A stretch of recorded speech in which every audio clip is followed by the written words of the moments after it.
যারা বিক্ষোভ করছে তারা ছাত্রলীগের বি টিম।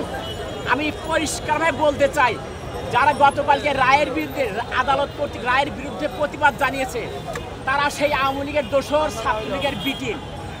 আজকে তাদের বক্তব্য তারা তো নিষিদ্ধ, তারা যেহেতু কথা বলতে পারছে না, তারা এই ইস্যুটাকে কেন্দ্র করে তারা শিক্ষা বলতে আবির্ভূত হয়েছে। আমি মনে করি সত্য এই মিথ্যার পার্থক্য চিরন্তন, সত্য জয়ী হবে। এরা তার যতই ফালাং হোক না কেন, তারা যতই লাফালাফি হোক না কেন, তাদের এই মিথ্যা টিকে থাকবে না।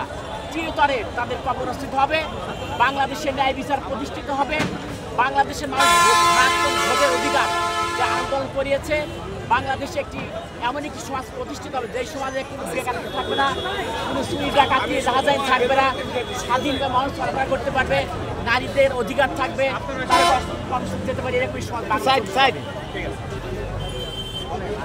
বিরুদ্ধে সরকারকে পদক্ষেপ জানাইছি এবং তারা এই সরকারের আইন এবং রাষ্ট্রীয় আইনের বিরুদ্ধে গিয়ে আন্দোলন করছে। এটা এই সরকারকে প্রশ্নবিদ্ধ করার জন্য, এই বিষয়টা প্রশ্নবিদ্ধ করার জন্য তারা একটা পরিকল্পনা করছে। এটা ফেসিস্ট সরকারের আমলের একটা রাজনীতির অংশ হিসেবে আমরা দেখতেছি। এটা মূলত ছাত্রলীগদের ইন্ধনে হচ্ছে এগুলা, কারণ তারা চায় যে দেশ থেকে আবার একটা অসুস্থ সৃষ্টি করুক, এই সরকারের ব্যর্থ পরিচয় দেখ, এই সরকারকে তারা আবার বিভিন্নভাবে প্রশ্নবিদ্ধ করুক। ছাত্রলীগের একটা পরিকল্পনা, এটা স্পষ্ট ক্লিয়ার, তারা সাধারণ মানুষ বুঝে গেলে সবাই বুঝে।